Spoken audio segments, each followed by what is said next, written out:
What's going on is the Wolf, and we are back with another episode of the Wolf Has Spoken podcast, America's fastest growing podcast, Universe, this continent's fastest growing podcast, the universe is that's better, but yeah, fastest universe growing still, yeah. podcast, and I'm excited today, man. We back on a whole set. Big shout out to the sponsors. You know, I make sure I shop with her fantasy box, and I'm excited because I'm joined by my guy, Mr. Right on Q Live. Yes, sir. What is it? Did you remember your tagline? What is it? As in what? As in the right side on QUE Live. All right, he back. Yeah, we back. Yeah, I think you was a little. I think that wedding had you clouding your judgment. Yeah, this mine was muddy. He had muddy waters over there. Yeah, there's a lot going on, a lot of moving parts. Yeah. He couldn't even get his name right. Fresh. He like right on the Q on the live side. I'm like, that's not how it go. Yeah. But you married now. I was mad now. Yeah. So say it. You were talking to your what? My wife. Your wife. My there wife. There we go. My lady. Good. Your wife. I shall never say my girl That's again. not true. Because I shall never. On the phone the other day, you said I'm speaking from now to the future, not the past. All right, cool. I was just saying you had to text me and clarify. That's fair. Yeah, he said my wife. Extra. Oh yeah, nigga, your wife, not your girl. That's fair. So how you feeling, Mr. Married Man? I'm feeling good, man. You know, first and foremost, shout out to the 1%ers and anybody who's been listening thus far, 100%. Watching the show, came to our event, whatever. And joining the community. Shout out to all y'all. Cause I feel like this been one thing I love about our platform, many things I love about our platform is like our sagas and some of our topics that run over. So this has been, as you've been saying, it's been a long time coming since whatever. Like, so from the end of the first episode. Yeah. So even outside of that, just my own life and our own journey in my life, it just feels good, like validating, vindicating, culminating to all this, whatever. The honeymoon nigga was in the dictionary before he got here. You all looking at my notes. I was on dictionary app. Nigga said, say the words, culminating, vindicating, salivating. Everybody go, invest in your thesaurus app. Do that for sure. Nigga said, I'm bringing in words this week. I'm married now. I read. Yeah. First day on the job, he came acting different. But no, real quick, man. If you tuning in, and we still within the first couple minutes, and you are a part of the school community, you know that you can expect exclusive content and early releases. You know what I'm saying? So big shout out to you if you are a part of our school community. If not, make sure you join the 1%ers. The link is in our bio on all social media platforms. It's under the WIF University on school, but it's 1%ers. I don't know how to find it directly on that platform, but I know you can find it directly. Just go to the YouTube bio, like any description, or just go to my bio, go to Q bio, go to the WIF Network bio, and join the community. And we gonna know how far y'all made it into this episode based on with the information you get. Because if you listening now and in some way you stop at 10 minutes, you gonna miss all the stuff that happened from 11 on. So make sure y'all stay all the way through to at least the middle or the end, because we got some things in store for y'all. For sure. But overall, it was just good. And it felt like, just a long time coming. One thing I was telling a few people now that I'm back from the trip, whatever, is that from the honeymoon. From the honeymoon, yes. From the trip. Yeah, that's fair. From the honeymoon trip. Miami was a trip. That's fair. Yeah. Back to back. Yeah. But that it really couldn't have been better sooner. And, I feel like in relationships, and whether you married or just dating, whatever, time is always a big theme. Yeah. Like, how fast are we going? How long we been doing this? When are we going to do this? And people got their own timelines. Then you trying to combine them with other people. Like, it can get a little tricky, whatever. So the fact that we were together for 10 years, and of course, on the surface level, whether it's her or even women, 10 years, what? Why get 10 years? Right, why buy the cow? You got the milk for free and all that shit with that. Which again, whatever. I'm not here to judge other people's timelines with it. I just know from my timeline, when I was on a honeymoon and thinking they was finally done with it, I was like, this couldn't have been done better sooner. Yeah. It truly could. You said like this was the time. This was the time, like with like the money, the means, the times, the bandwidth, us being in the best place, me feeling like the best as a man and a leader and a partner. And I want to emphasize a partner too. Because all the man, all the leadership, but am I my best self as a partner? No, that's a fact. With her. Yeah. Yo. And it was like, no, all that shit truly aligned at this time. And it's so funny to your point, man. I feel like a lot of times when men say, we not ready to be in a relationship or we not ready to be married, women think that it's a them thing or that it's something that's like comes down to it from committing from a romantic standpoint, but it's the other commitments that men are not ready for. The romantic commitment is a thing, but that's like the least of our worries. It's like, am I committed to showing up on days I don't feel like it? Am I committed to making her responsibilities my responsibilities? Am I committed to combining our worlds? Have I spent enough time getting me to a place where I don't need more selfish years, right? Because you don't want to enter a relationship or a marriage and you still need selfish years. It's like you want to be a partner by the time you enter in a marriage, definitely, but you at least want to be partner minded going into a relationship so y'all can work out the kinks and see how do we fit, so that when we get married, we already know, all right, cool, like I love you through all of these different phases, through all these different seasons, and we know how to be good partners, right? And there's different types of partners, because sometimes people be good on it when y'all down together, but y'all don't survive becoming successful together. Elevation. Or sometimes you can be here together, and then when y'all start going through turbulence and y'all find yourself in a rocky situation, y'all don't survive. So being able to get yourself individually to a place as a man and be like, you know what, I'm ready for all of what this comes with, at least helps you sever some of the turbulence or whatever when you find yourself experiencing it, versus where women, they interpret it like, if a man say I'm not ready, they think they wasting their time. You playing on my time. A man just knows. I keep telling you, I know if, that don't mean I know when. The when is to be determined based on me knowing that I no longer need my selfish years. I'm at a comfortable place financially to at least be able to get us from here to here, and I'm at a comfortable place within self to know that, okay, I'm here with you, versus it being like a thing where I'm doing it for you and next thing you know, it's not working out. To that point, is that because from their standpoint, they can only see it from like a certain type of selfish lens? So it's like, it gotta be me. Yeah, like what you mean? It has to just be what you're ready for. It can't be other elements at play that you trying to gauge and kind of work. They just like, I'm ready. So you better be ready for me. So look at it like this, right? If you think about a man's upbringing and a woman's upbringing, right? We could use Disney, right? Their entire life watching Disney told them that at some point they would meet a Prince Charming, get swept off their feet, and get married. So they've been prepping for this since 4. You follow what I'm saying? Whereas though we were in the backyard learning how to do hands-on tasks and learning this and learning that, we didn't even think about that type of stuff. That is something that is pushed on us. Not to say it's something that we don't want, but it's not in our natural development. You hear about it as, man, you got to take care of that, but it becomes way more real when you actually meet a woman that you care about. So it's like, oh shit, like we locking in. So now you have a bunch of inexperienced men trying to build a woman's timeline of experience where she's been thinking about her wedding day since she was 4 years old. Yeah, she ahead of the time. And you haven't even begun to think about a wedding. And then when you think about a wedding, you're like, oh, how much this gonna cost us? Damn, not even just a wedding, but I got to take care of this, I got to take care of that. So our timeline is already in different spaces. So when they looking at it from that perspective, they're like, how are you not ready? They thinking that we came into the game at the same time as them. We might be the same age, but our development is different. Like we were more so learning these areas, and then just being a man in general is like we don't have a lot of idle time to just think out about shit like that. It's like we have to manufacture that time of being real strategic and intentional. Okay, I want to go ahead through my adolescent years and I want to do this, I want to do that. I think I'm going to the league. I think I'm gonna be a lawyer. I think I'm gonna be a doctor. And now I got to figure out what type of man I want to be in a relationship. Whereas though for them, they do that too. They go to do the career mindset and all that, but they way more organized. I want to have this by 25. I want to have this by 30. And it's like them years when we learn in sports and think we going to the league, that's from 6 to 18. For them, the ball is life era. Yeah, the ball is like football. But for them, 6 to 18 is I'm trying to be here so I get married, so I can meet me a husband. So they got a 12-year stretch of thinking about planning their life for 25, whereas though our 12-year stretch is trying to figure out what the fuck we trying to do.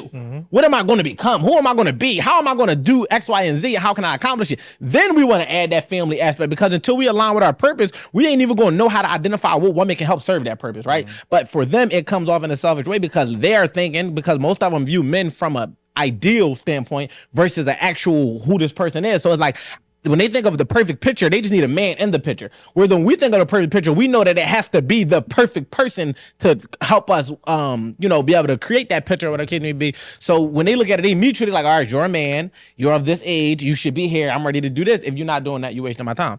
And most of the time, we just had 2 different trajectories because of where we started. Right, because like I said, literally when we get in that relationship, those few throughout your life, out your lifetime, where it's like, no, this is real, we want to do it. Yeah. The clock starts then. Yeah. Like their clock has been before they even got into their first relationship. 100%. They even think about, no, well, I'm going to get married, have some kids. Yeah. If they want to do that, the majority of women that want to do that, I'm going to get married. Yeah. I'm going to have them kids. I'm going to have that house. I'm going to be the stay-at-home wife. If they want to do that or whatever. The guy's like, I didn't even think of that. Yeah. Like, I knew I was going to. Oh, this girl dope.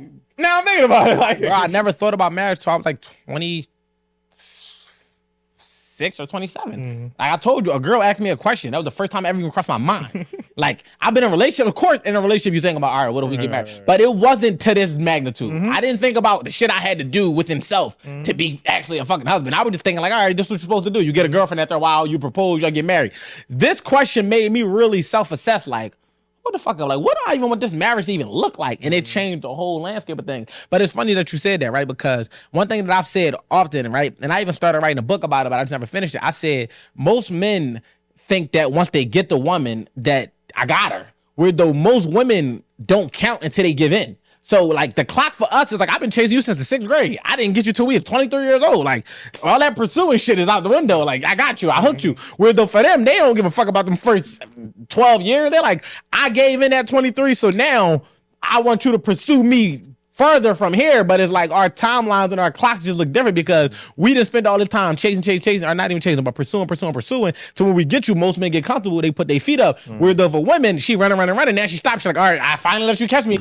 What's now what? Now what? It's like, I got you. You going on this frying pan. Like, what you talking about? I caught you. Like, but the thing is, I always encourage men, and this one thing I say is, I'm like, I'm not one of them guys, but oh, you gotta just appease to your woman all day, every day. But it's like, just look at it like, if you got the starting spot, right?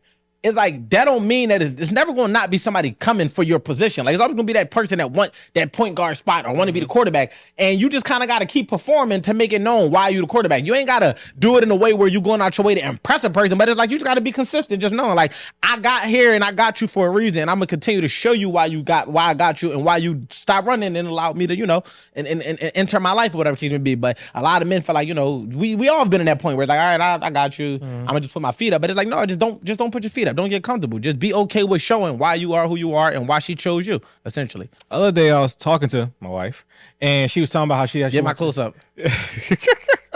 Right, and she was talking about how she went to the gym before she went to work one day with her, and she realized like how much she needs to be more intentional, consistent with that, because she feels it makes her next day at work better. Yeah, she's like more refreshed and decompressed.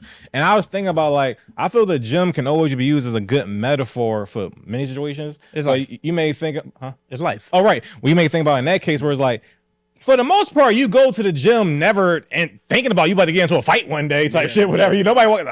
I'm waiting for a nigga to try something, but like for the most part, you're trying to stay in your best shape, 100% in preparation just for life in general, whatever. 100%. So to your point about that, where it's like you should be in that state of mind and relationship to be like, no, like I don't think somebody but to take my girl, but I'm just speaking for men. Yeah, I'm saying my girl. It's nobody but to take my girl, or take my man, if you're a woman, whatever. But why not always live in that state of mind where you're always in the gym working towards something? 100%. Make sure you always just in shape. 100%. Like if you're always in shape, you never got to worry about being out of shape. And if it don't work, at least you know it wasn't because you wasn't in shape. Facts. You know what I'm saying? You'll be like, all right, look, that's why I always say, when I think about the fourth agreement, which is always do your best, I'm telling you, you will live your life with no regrets if you know for a fact you did your best. You like, man, I was in that relationship with that girl, I did my best. So I don't have no look back moments of what I should have and could have did differently because I didn't repress myself. I actually gave what I had to give, and if it just wasn't enough or if it found itself being too much, then fuck it. It was what I had to give. But if you know you kind of leaving a little bit, you're like, I ain't really about to, now that's where you be like, damn, man, but I really could have been doing, what could have happened. Yeah, so to eliminate the woulda, coulda, shouldas,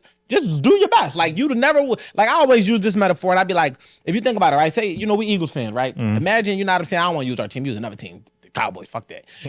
It's like Cowboys fan, like that. Remember that play where they put Zeke at center, and they just never got the playoff.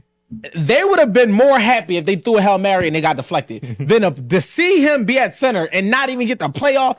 That's kind of how it is when you leave, when you don't give it your best. It's like you at least want an opportunity to succeed. At least give us an opportunity to win. Give us an opportunity to have a successful relationship. But if you come into it and you kind of repressing yourself, you're not even putting forth your best foot to even get the best possible outcome. So it's like, how can we expect it to be anything other than some mediocre shit if you know for a fact that your best has yet to be given because you worried about if you give your best, what it's going to leave you with? It's like, no, like give us that opportunity. And that's what I always say. I'm gonna at least put myself in a predicament to be like, all right, you know what? I gave her my best. Like I gave it my best. So I don't never have to look back and be like, damn, like, man, I should have. That's why, even in our last situation, I never looked back and was like, I could have been doing more of this. It was things that I took with me that I need to work on moving forward. It was like, I didn't know that I should have did this. It was nothing I could have did. It's because this had to transpire for me to have this information. Right. But for what I knew, oh yeah, I did my best. I can live with that.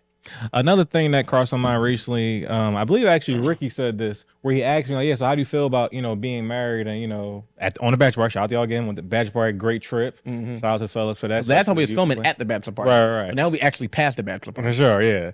And I believe he asked me during the trip, yeah, so how do you feel approaching being a husband and marriage? At the time, to be honest, before the honeymoon, I was like, no, like I was truly looking at it as like just a continuation. And like, no, we just together.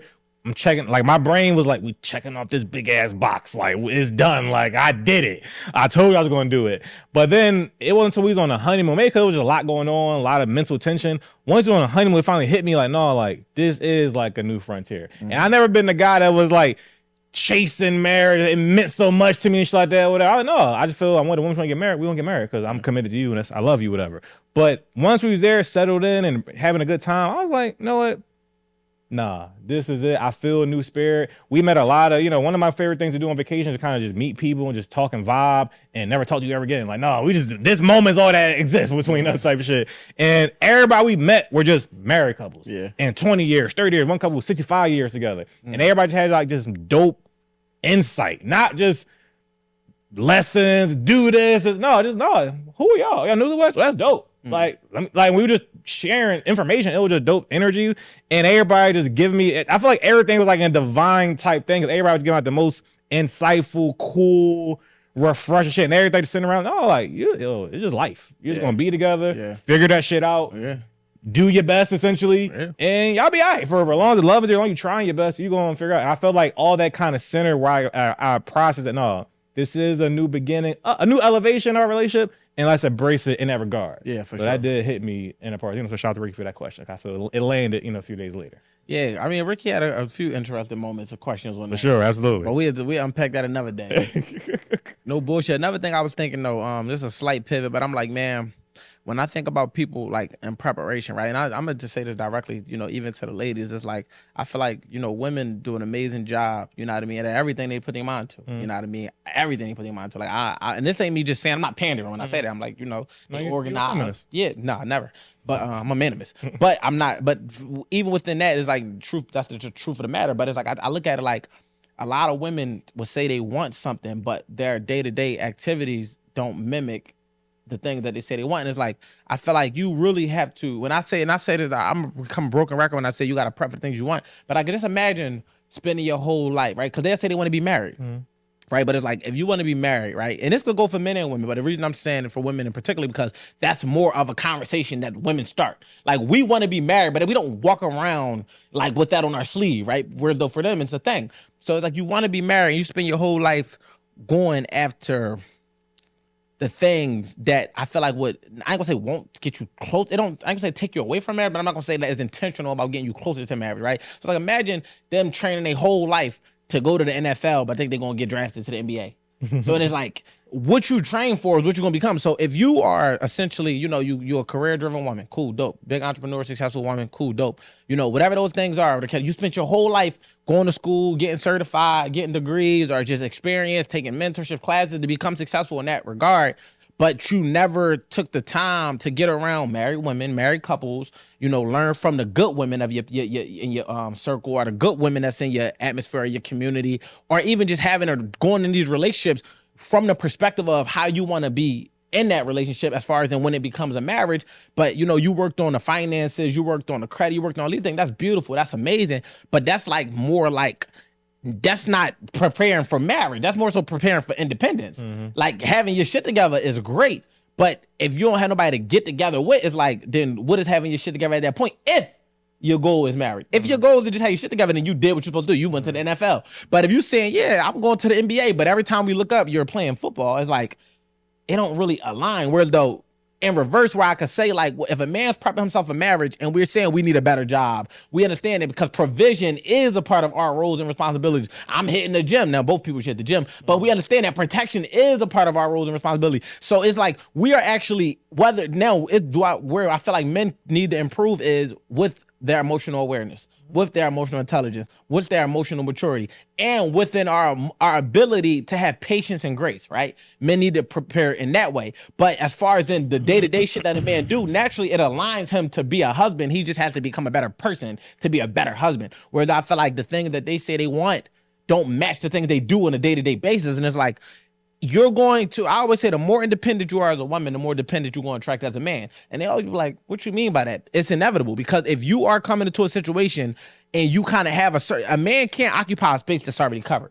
So it's like, it's not even that a man don't want to, but it's just like, when they say a man's need to be needed, it's not in a insecure way. It's more so in a productivity way. It's like, why nobody want to show up to work and they have nothing to do? It's like, the fuck am I here for? Even though I'm getting paid, why am I here if I have nothing to do? So if I show up into your life and the only thing you need me for is dick and body weight, right? Because your role's gonna get you off, but not the way I can. And I got this body weight that's gonna add to the experience, and just having that male image and that presence. It's like, all right, so who do you think you're going to attract? Men that don't have extra shit to bring to the table because they don't need it. Because the only void that need to be filled is romantic and sexually. You just need somebody to show up with on your arms. But if you kind of have it where it's like, I'm not saying you got to be a damsel in distress, but even if you do have your own shit, but you know how to navigate a space and getting out the way so a man can step into that space, right? Because I'll give you a prime example, right? A woman go want a man to take the trash out, right? He don't do it. Same thing they do with their kids.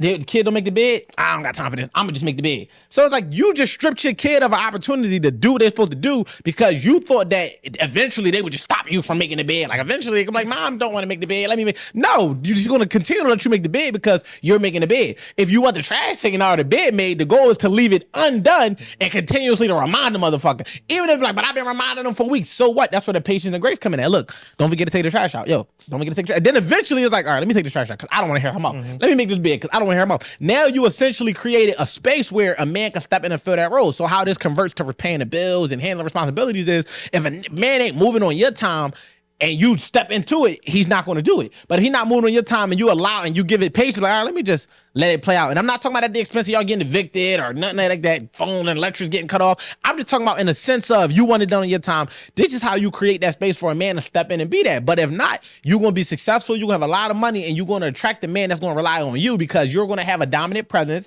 and you're going to have a leading presence and a presence that's saying, I'm getting it done on my time. And you're going to always attract a man because if I'm a leader.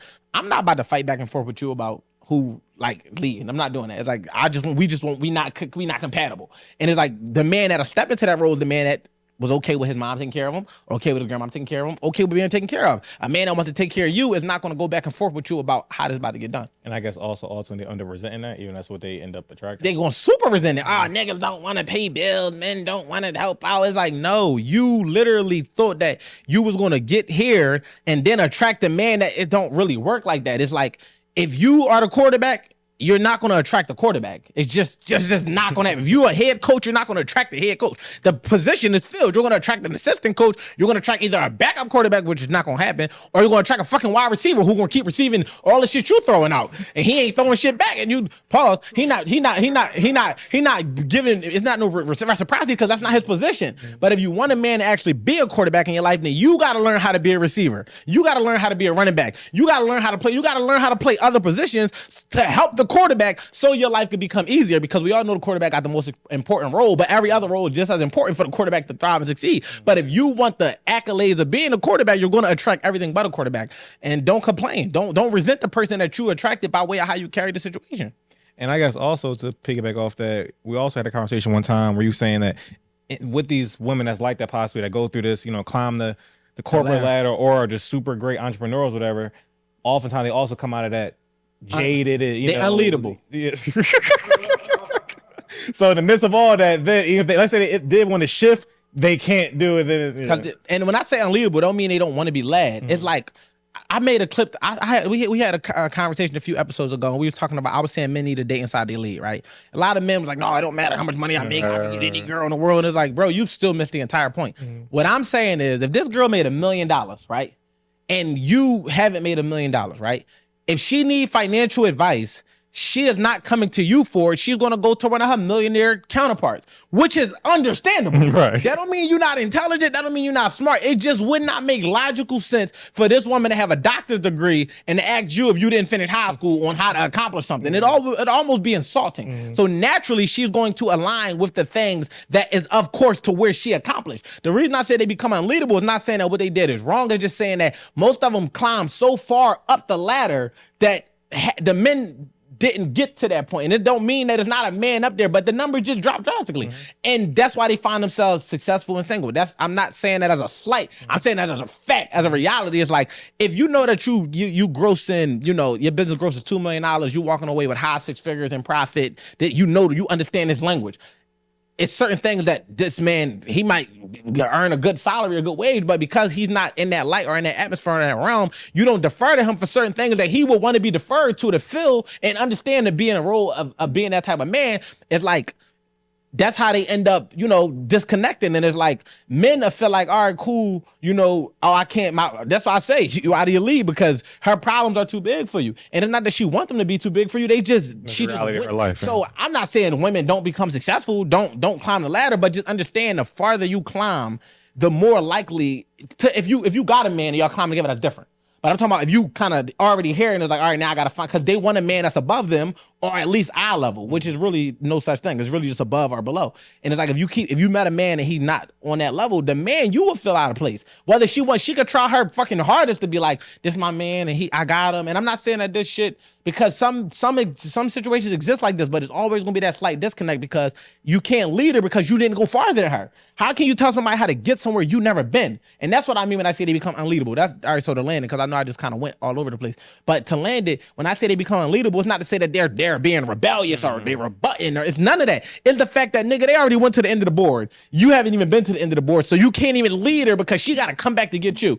And it's like the next level, you got to at least get to where she at to even be able to see what the next level gonna look like. So you better off finding a woman that you have enough wisdom to be able to counsel and advise her and guide her, and she trusting your vision because she know that you saw enough to be like, all right, I can defer to this man. Now, granted, a woman could have the money, but their life could have lack structure, which is typically how it is. So you can still be a valuable asset, but you just got to be steadfast and comfortable with yourself as a man to know how to come in and play that role, knowing like, all right, you got the money, but you don't really know how to manage your money. So I'm going to manage the fucking money. So it's like, it's ways to do it, but most men is not going to put the work in to do it. Their ego won't allow them to. They just going to feel that disconnect and then be like, why she not submitting? And it's like, because you didn't get there.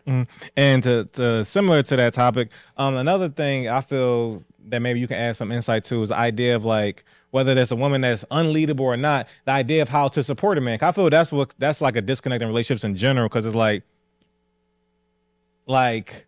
if you don't know how to get a man to open up to you and you don't know how to support them properly, what is a way to possibly kind of begin that process of knowing how to do that? So yeah, I think women gotta gain interest in men again. Like be interested in getting to know us. Like if you look on the internet, everything is, a woman will share 10 times out a day what a man need to do to make her happy, what a man need to do, who he need to become, how his relationship got to be with God, what type of career he need to have. Even if you take all that off the table and it's just literally like, it's all centered around what they feel like a man need to do to get them. But it's not too much of what they need to do to understand a man. So at the end of the day, when we say we value peace and creating a safe space, it starts from a woman seeking to understand what a man is trying to say. If a woman allowed a man to finish his thoughts, he would love talking to her. Even if he could just finish his thoughts, like, yeah, babe, this is what I was thinking, this, that, and third. No rebuttal, no nothing. I can see how you thought that. I can see why you thought that. Like, even if it's like, she don't gotta agree, but I can see why you thought that. That alone would create a pipeline of communication where a man is coming to you with everything, because he like, all right, she at least allows me to complete my thoughts, right? But if a woman is kind of like more centered in self and kind of like abiding on those in that lane, she not really even thinking about what his needs or what matters. So when we think about how a woman could be more supportive, you got to learn a man again to become more interested in us. Give a fuck about what we want to do, our dreams, our aspirations. We fuel off talking about our purpose. We could talk all day tomorrow about the things we want to accomplish, even if some men ain't even going to do it. Just creating that space, just the same way you would allow your kids to just roam in thought and talk. That's where a man can be childlike, where it's like, I just want to talk about what's on my mind without even just nothing. I just want to lay on your shoulder and just sit. And it's like, show interest. Like, but when I say interest, it's not just fucking romantic interest, because a lot of times they try to land it on it being intimacy. No, we know y'all horny. We know y'all want to fuck. We're not worried about that. We talking about interest in the things that interest a man, even if it don't interest you. Damn, so I see you a real big football fan. When did you get into that? What made you start liking it? But it's like, y'all don't give a fuck about that at all. So it's like, if we truly can see that you're not interested in us, we're not even going to allow ourselves to go beyond a certain point, because the thing about men relationships, whether they be friendships, whether they be partnerships, we understand true relationships. We understand what they're built on. So we know if somebody really fuck with us. So it's like, you can't say that you support me, but I feel like you don't even really fuck with me, because the thing that I'm really that intrigues me or interests me, you don't even give a fuck about. And it don't mean you gotta want to watch sports or want to watch football, because I don't even want a girl trying to put a parlay in. You doing too much. You too deep in the trenches at that point. My parlay, that one lane. Yeah, you too deep. You too deep in the trenches.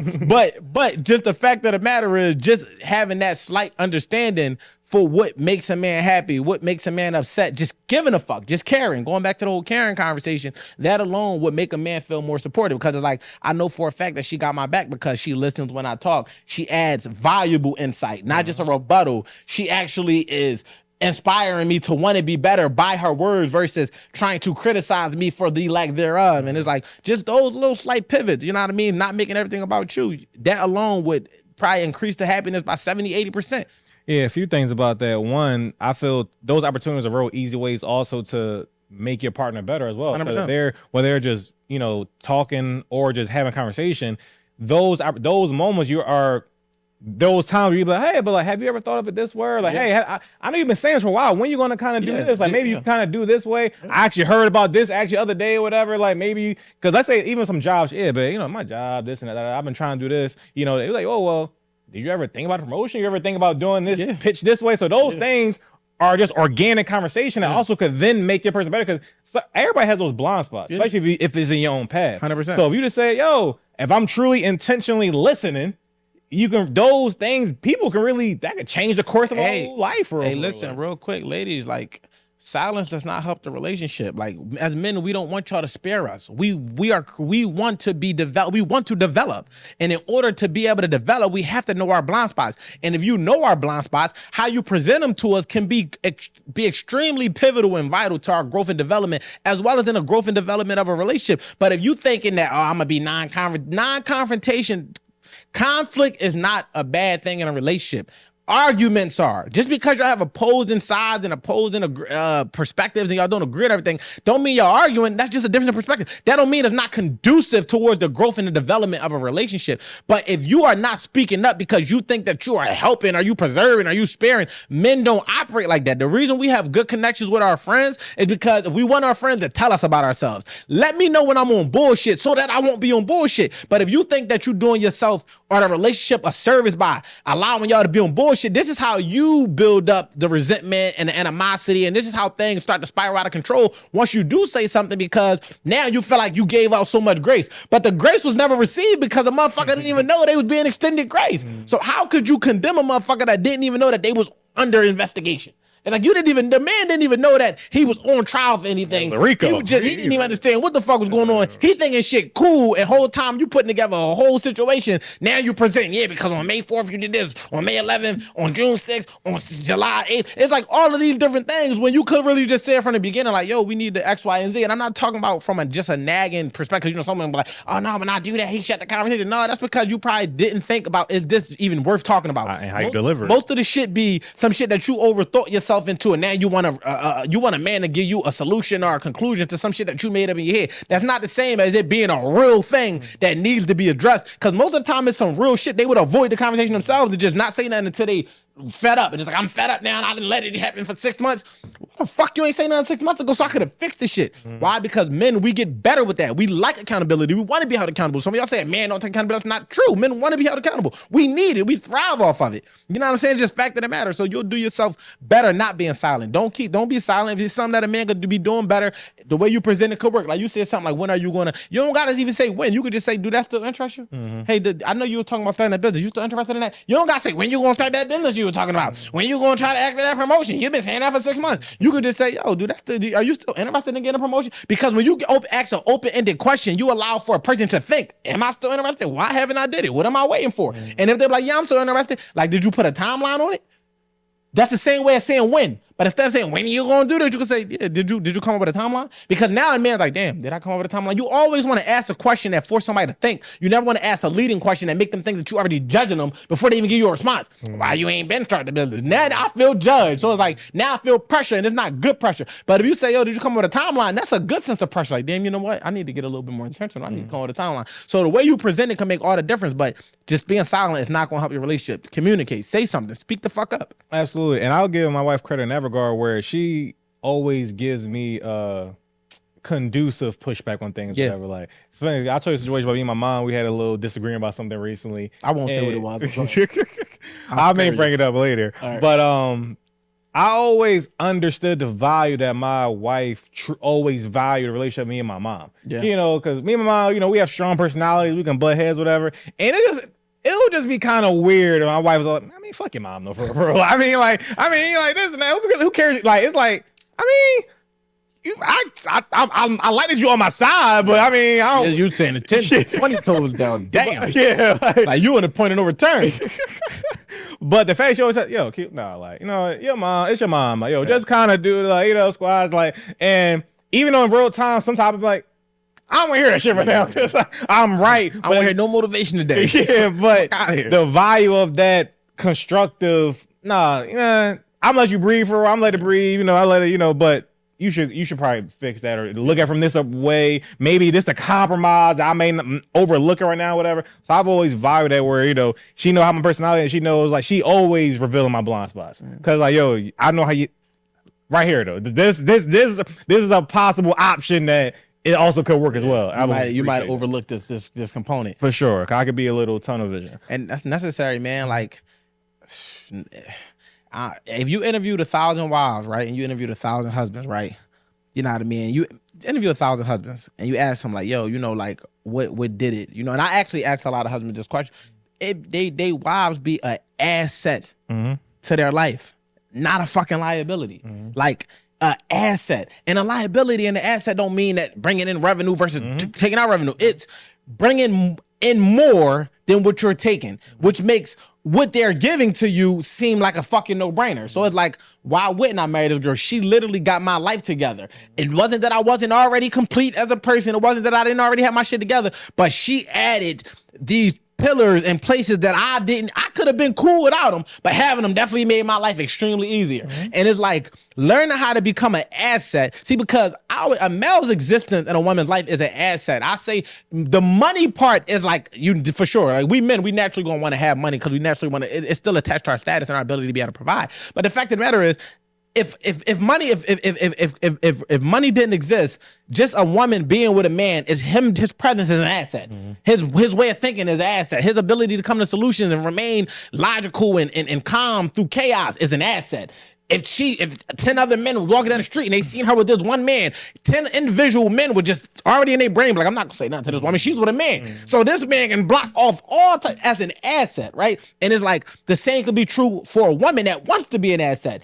Being able to help us with our blind spots, being able to help us get organized, being able to be that helpmate and assisting us in ways that we need, even if we don't even recognize we need it. But it has to be that way. So if you ask 1,000 husbands, they'll say, yeah, my wife is an asset. Whatever that is, because it's subjective.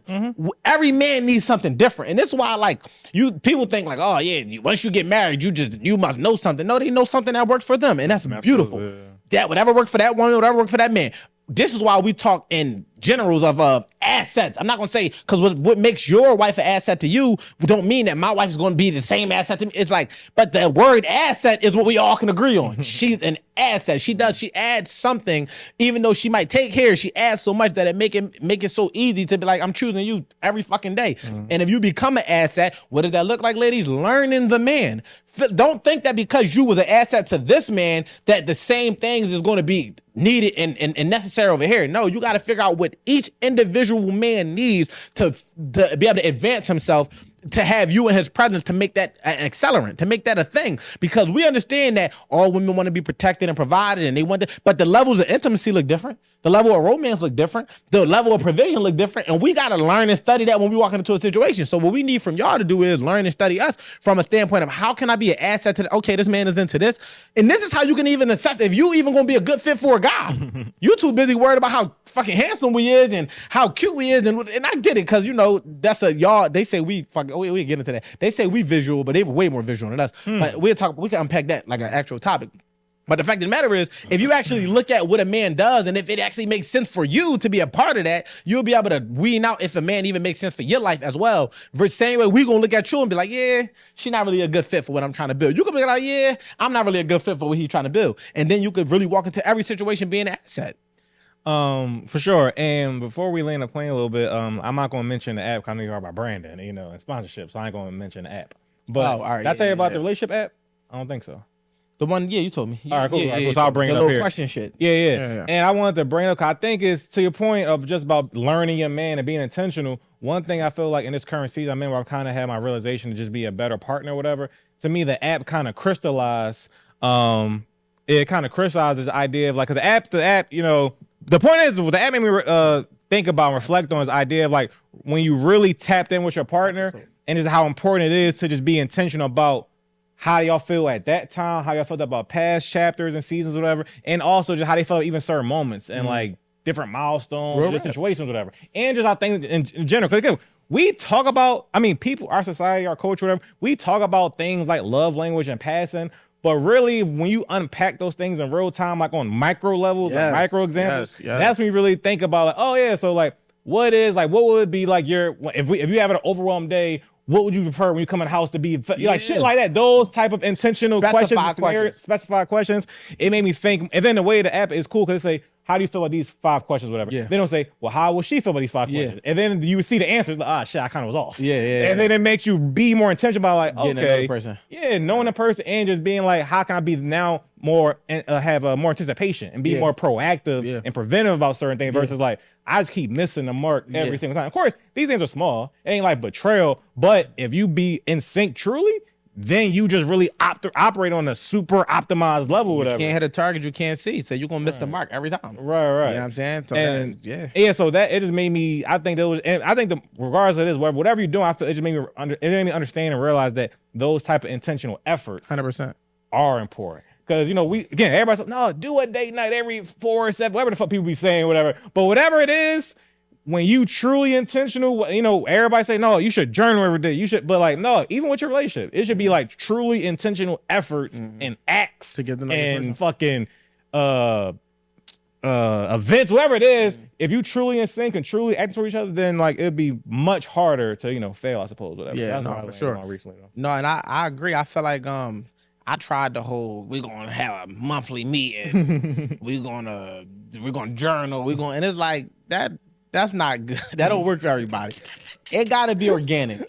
We talk as needed. You know, I think that being intentional about check-ins, but it don't gotta be on the 7th every month. It don't gotta be. So I think that's where people miss the mark at too. Yeah, like you get what I'm saying? I feel like that's where people miss the mark. Their whole life is on a calendar, on a schedule. And life just don't work like that. Yeah, that's funny. It's not routine like that. It's like it's so subjective. It's so day to day. It's so many things that you can't foresee that you just got to get better at being able to assess in real time what's needed in that moment. And if you could do that, then you will be able to have a check-in on the spot. Like, yo, you know what? I just noticed that. And this is how it become those things where it's like, all right, it's no build-up. It's like, all right, I don't got a motherfucking coming to it knowing before it's about to happen. But if I catch it early enough, it won't be something that we discuss in a month from now. Like, why the fuck we been doing this for the whole? It's like, I didn't even know. Another thing is just giving your partner room to grow. You know, I always say get to know your partner again, because through different environments, through different events, through different circumstances, we all becoming different people. So it's like one of the things, like, and this shit could, like, instead of saying how was your day, anything interesting happen today? What was your favorite part of the day? What was your not favorite part? What was something you learned today that you didn't know yesterday? What is some shit that sparks your interest that you feel like you want to further explore? These are direct questions you can ask in a relationship. You can ask in a friendship. You can ask your kids. That'll get real responses. Like instead of just saying how was your day, because what are you going? How was your day? Fine. That's Fine. what you say, right? It was cool. It was good. Same old shit. But it's not the same old shit.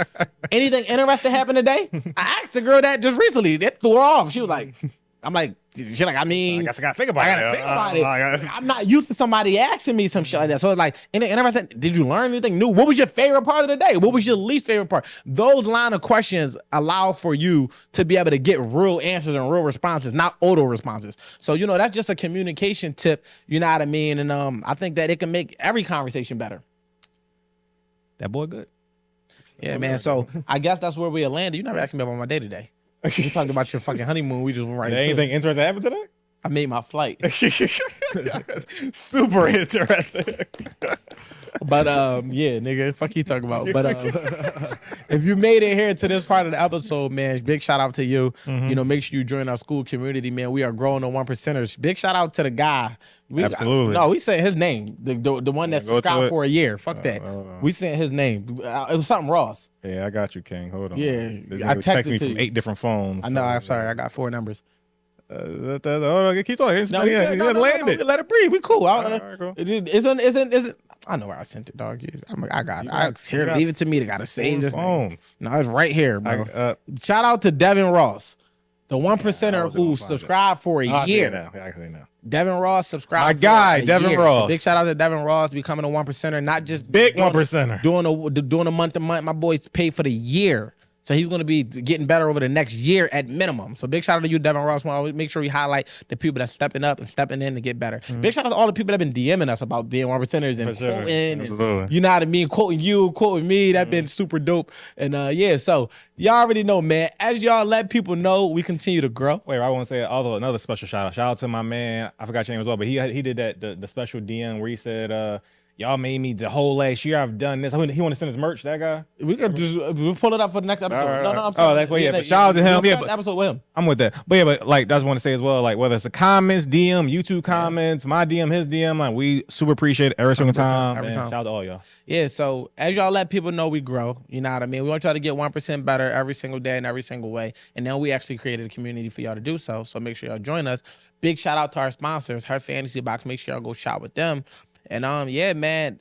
Make sure y'all follow us on all platforms. You already know where to find me at WolfWSC. Make sure y'all follow the Wolf Network at wolfnetwork.wsc. Make sure y'all get us on YouTube, Wolf Network, the Wolf Has Spoken Podcast, and then on all audio platforms, the Wolf Has Spoken Podcast. And make sure you download, like, subscribe, and share. Don't just let these conversations exist here. Take them with you to work. Take them with you to your classes if you're in college or even if you're in high school. We don't know how young nowadays get. Take these conversations and be able to spread them and use it as a roadmap to figure out who you need to become in order for you to get better. And make sure y'all follow my guy. What's your name, man? Right on Q Live, as in the right side on QUE Live. He's back. And big shout out to my guy, Ricky B. Philly, man. As always, make sure y'all follow us on every platform again, like I just said. And until we talk to y'all next time, you already know, man, Wolf Has Spoken. We out. Yes, sir.